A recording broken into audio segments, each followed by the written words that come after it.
This my shit. All the girls love me like this. Ready for this? She's the queen bee, the star. Ei, mulheres de voz! Hoje a gente tá aqui pra quê? Contar mais uma história. Ou melhor, fazer aquela fofoquinha. E claro, a gente também tá aqui pra ouvir histórias de outras mulheres, nos encontrarmos nas nossas diferenças e também nos identificarmos com histórias que a gente acha que muitas de vocês também vão se identificar. E acho que hoje a gente tá aqui numa história que vai começar não com uma história de fato, ou seja, um era uma vez, mas era uma vez, ou seja, um questionamento. Sim, e acho que a nossa convidada ela é maravilhosa e ela trouxe várias reflexões. Então você vai ver que é aquela história que você tem que parar pra ouvir, refletir na vida. Porque eu mesma, quando tava escutando essa história, eu tive que fazer isso no roteiro. Então, essa é a nossa convidada. Como lidar com a frustração sem me tornar uma mulher frustrada no amor? Acho que essa foi uma pergunta que me tirou o sono e foi tema de análise muitas vezes. E hoje é lindo porque acho que eu percebi que uma angústia pessoal, na verdade, é uma angústia compartilhada.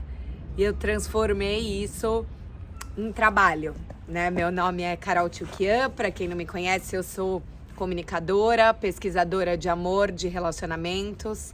Desde 2018 eu tenho Soltos, que é um canal no YouTube, no Instagram, onde eu entrevisto especialistas, pesquiso, escrevo, faço vídeos, para a gente entender essa jornada rumo a amores possíveis.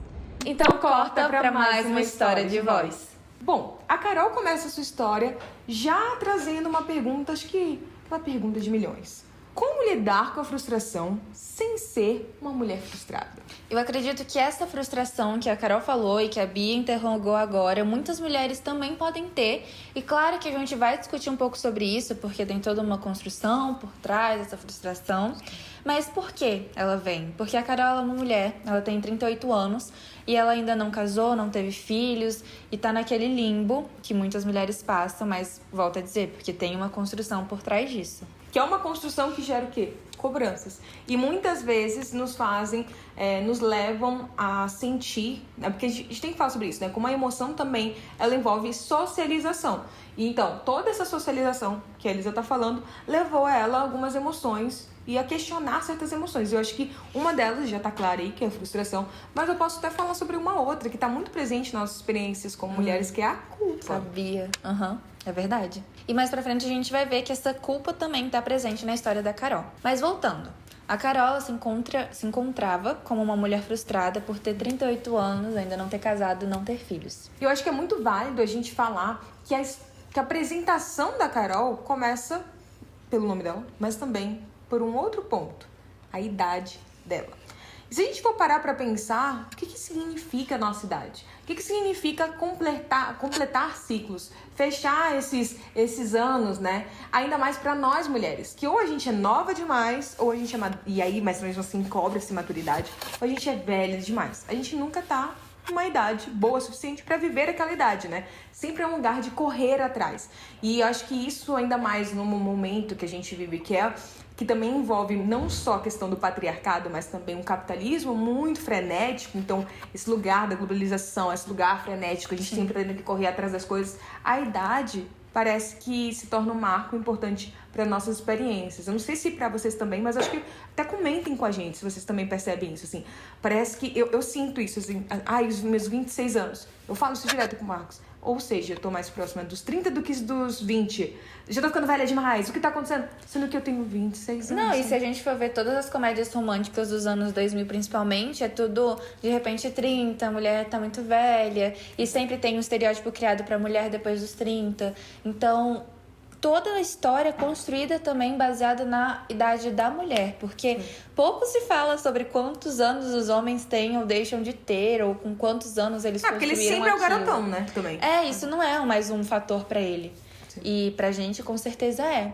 E aí, nessa história, a Carol, ela mandou a real. Ela falou, gente, eu estou frustrada com isso. Eu estou frustrada por ter essa idade, por não ter construído o que eu quero. Só que ela começou a fazer várias desculpas. Então, beleza, eu tô frustrada com isso, mas minha carreira tá ótima. Eu tô frustrada com isso, mas eu já tô viajando muito. Eu tô frustrada com isso, mas olha onde eu já tô. E tudo bem você ficar frustrada. E acho que é muito sobre essa história da Carol. Não tem problema você estar frustrada com isso. E é totalmente compreensível. Até porque, olha a sociedade que a gente cresceu, a sociedade que a gente foi construída. Só que ela foi anulando esse sentimento. Ela foi meio que realmente colocando a poeira por debaixo do tapete. E falando, não, mas olha onde eu tô. Eu não tô frustrada. E a gente vai ver que não foi bem por aí. Sim, e a gente percebe que esse lugar de frustração, na verdade, de modo geral, pra gente como mulher, a gente não pode experienciar outras emoções que não sejam aquelas positivas, né? Ah, eu tenho que ser a gratiluz, eu tenho que ser a bem-sucedida, a feliz, a que ama, a que gosta, a que tá sendo a resiliente do momento.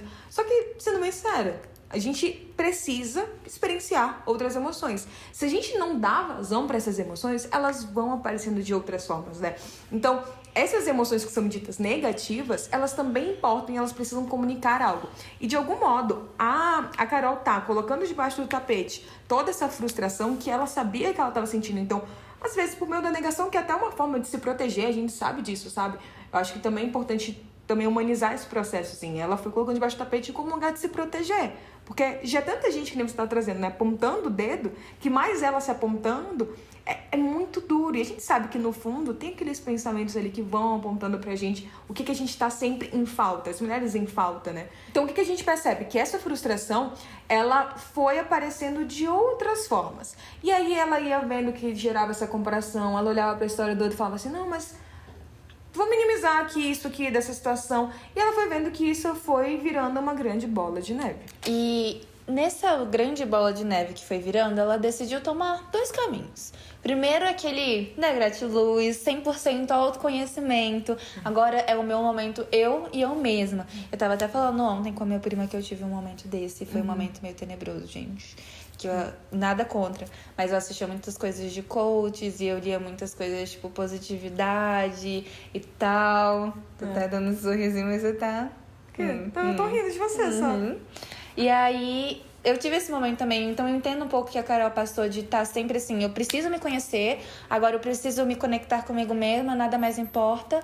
Só que, nesse processo dela se conhecer, ela foi para outro caminho também. Que ela queria tanto focar nela que ela esquecia dos outros. E não só de uma forma amorosa, sabe? Então ela não ia mais sair, não queria mais se relacionar com alguém. Ela não pensava no outro, com os amigos. Ela não tinha esse outro tipo de interação social que também é muito importante para o nosso autoconhecimento. O autoconhecimento é muito sobre a gente, mas também é muito sobre o contato que a gente tem com os outros. E ela foi meio que deixando isso de lado. Mas lógico que no momento a gente não percebe essas coisas. Eu acho que é importante a gente falar isso, né? Que as pessoas têm esse lugar de autoconhecimento, eu, comigo, na terapia, sozinha, e só que no momento... E sim, é importante a gente ter contato com a gente, principalmente nós mulheres que estamos sempre cobradas a estar voltadas pro externo, mas a gente aprende em relação. E a gente é um ser social. Se a gente não tá em relação, aprendendo como a gente se relaciona, se conhecendo nesse espaço, qual o perigo disso pra gente desenvolver e se vincular de forma disfuncional? Exato, exato. Isso é uma coisa que eu vi muito na minha própria terapia e eu vejo muitas mulheres passando também. Então, a gente consegue pôr em prática as coisas que a gente não conseguia antes com a sociedade, com as pessoas que a gente interage. Então, como é que eu vou aprender a impor meus limites, sendo que eu não tenho com quem impor os meus limites? Como é que eu vou aprender a ser assertiva se eu não vou treinar a assertividade com alguém? Então, a gente... Pode Ou ver se a gente não tem nem referência disso, né? Se a gente não se relaciona com pessoas saudáveis, a gente fala assim, não tenho referência, não conheço. Na terapia mesmo, às vezes eu pergunto. Isso acontece, né? Eu pergunto pra vários clientes, eu falo assim, e aí, você tem... Mas que referência você tem de uma relação saudável? Nenhuma. Tipo, todo mundo que eu conheço, todo mundo se relaciona mal. Sim. Então, assim, como que a pessoa aprende? Como que a pessoa aprende a se desafiar, a se conhecer, a se tratar bem, se ela não aprende com ninguém? E é isso que a gente volta a falar desde o início. Se toda a socialização dessa mulher foi feita pra ela se cobrar. Exato. Tá bom. E mais uma vez, a gente tá falando aqui da história da Carol, mas com certeza, igual já me perpassou essa história, eu acho que vai perpassar muitas mulheres também. E eu acho que ela foi percebendo esse lugar de estar no piloto automático, de falar assim, não, estou voltando pra mim e tudo mais, mas não tava de fato olhando pra ela, né? Sim, exato. E acho que é importante a gente falar sobre isso porque esse medo de frustração, esse medo de abandono, ela foi vendo que era uma coisa dela mesma, era uma coisa que estava com ela. Mas é importante a gente falar que mesmo estando com ela, isso não faz parte de quem ela é pra sempre. Sim. Então, o presente não vai definir o nosso futuro. E ela foi muito nesse processo de entender o porquê que ela tinha tanto medo de abandono, tanto medo de se frustrar. O que tá por trás disso, né? E ela precisou voltar pra quê? Pra história dela. Há mais ou menos 5 anos, ela perdeu a mãe dela, infelizmente, por um câncer bem grave. E ela foi percebendo nesse lugar de se encontrar, de olhar pra essa frustração, olhar para as dores dela, que isso fazia muito sentido com o medo e a frustração dela de hoje, né? Toda essa jornada dela, da perda da mãe. E ela entendeu que, na verdade, era um medo de perder pessoas tão importantes como ela já perdeu a mãe dela. E eu acho que envolve muito esses sentimentos, né? Esses sentimentos vinculados. Ao perder a mãe dela, ela sentiu coisas e a gente sabe, assim, tem aquele lugar, daquele fundo do poço que a gente sabe, a gente nunca mais quer voltar para aquele lugar. E eu acho que muito da vivência da Carol foi isso, assim, né? De cheguei ali, eu não quero voltar, eu tenho medo, então eu prefiro evitar, eu me afasto. Sim, e eu até hoje, ela até falou isso no vídeo, na história, ela talvez tenha que lidar com isso pra sempre. E realmente, talvez seja uma perda que ela tenha que lidar pra sempre. Só que ela foi vendo que com essa frustração causada pela perda da sua mãe, ela foi se fechando pra outras relações. Então, foi bem numa causalidade mesmo. Se eu senti isso quando eu perdi minha mãe, se eu me relacionar com alguém e eu perder, eu vou sentir a mesma coisa. Então, realmente, lógico, não dá pra você querer se relacionar com outra pessoa. Sim. E ela foi vendo que a frustração que ela sentia era muito relacionada a isso também. E ela foi se afastando de qualquer tipo de relação. E eu acho que nessa jornada de entender que não necessariamente uma relação leva ela a viver essa perda, ela foi olhando com muita análise que ela também, ao mesmo tempo que ela quer se afastar desse medo por viver essa relação, ela numa relação pode se aproximar de outras coisas boas, como o amor. Sim, e nesse processo ela foi falando sobre a sua vulnerabilidade e foi muito bonita a forma como ela foi entendendo a sua própria vulnerabilidade. E a gente vai deixar um trechinho aqui pra vocês. Então, eu acho que a gente, às vezes, ainda usa fala da vulnerabilidade pedindo desculpas, do tipo, olha, essa é a minha vulnerabilidade, se você quiser ir embora, pode ir porque é um defeitão. E esse lugar da gente abraçar o nosso próprio caos é a gente se mostrar e se enxergar sem juízo de valor. Assim, eu sou assim, tudo bem? E como é difícil fazer isso. E, nossa, é muito difícil mesmo. Então, a gente vê histórias, igual a gente falou no começo, a gente vê histórias onde a gente é colocado como passiva nas nossas relações. Quando a gente é colocada meio que no lugar de receber o amor e não ir atrás dele de forma saudável mesmo, né? Parece que é sempre esse espaço de que a gente tá correndo atrás. A gente tá correndo atrás, mas é um correndo atrás assim. A gente nunca pode ser a atirada. Não, a gente tem que fazer de tudo para ser escolhida. Mas a gente tá correndo atrás, então, de uma forma indireta. Tem que ser bonita, tem que estar na moda, tem que fazer aquilo, tem que fazer lá. Isso que você me fala parece muito aqueles joguinhos de conquista, né? Gente, que preguiça disso. Então, pra eu ser aceita, eu tenho que entrar no jogo, eu tenho que sofrer, e aí eu tenho que adivinhar o que ele tá falando. Sim. Não dá. E a Carol até falou, gente, eu vou enviar minha conta da terapia pra Hollywood, porque eles que me deixaram assim, todos esses filmes de comédia romântica. Muitas vezes a gente espera histórias tão incríveis que a gente se frustra com a nossa própria expectativa. E o que eu tenho aprendido é que a gente pode abrir mão das ilusões sem abrir mão da magia. A gente entender que as histórias não vão ser como nos contos de fada, não significa que elas não vão ter fantasia.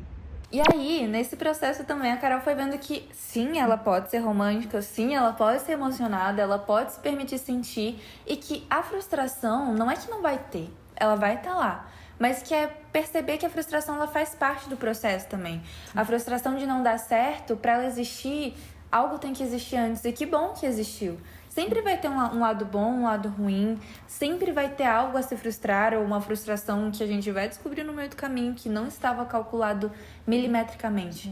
E ela foi percebendo e dando abertura para viver.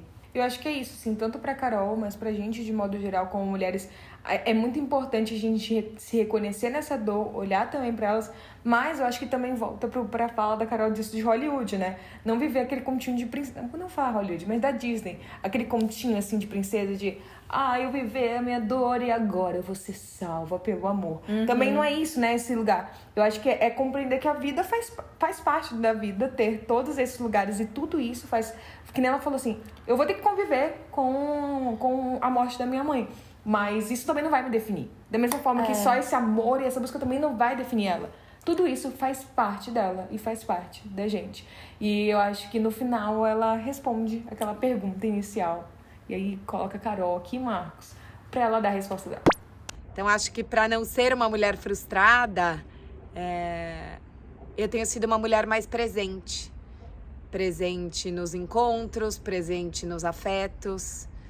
Tenho sido uma mulher que tem ficado mais em silêncio para poder ouvir mais coisas, para poder me ouvir, para poder mudar de rumos, para deixar que as ideias surjam, que os encontros apareçam.